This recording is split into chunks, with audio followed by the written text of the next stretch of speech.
Sisi kama Wizara ya Habari, Sanaa, Utamaduni na Michezo, ambao moja ya kazi yake kubwa kusimamia michezo katika nchi hii, ni kuhakikishie tutaendelea kuipa ushirikiano wa hali na mali ligi hii.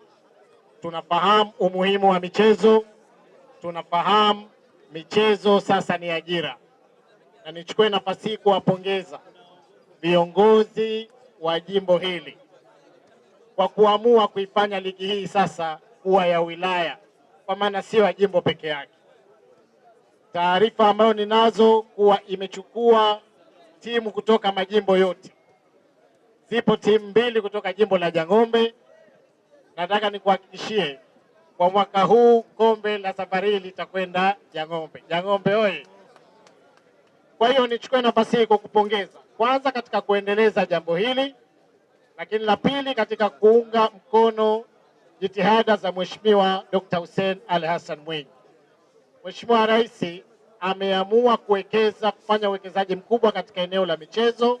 Yote ni mashahidi. Ujenzi wa viwanja 17 vya wilaya na Unguja na Pemba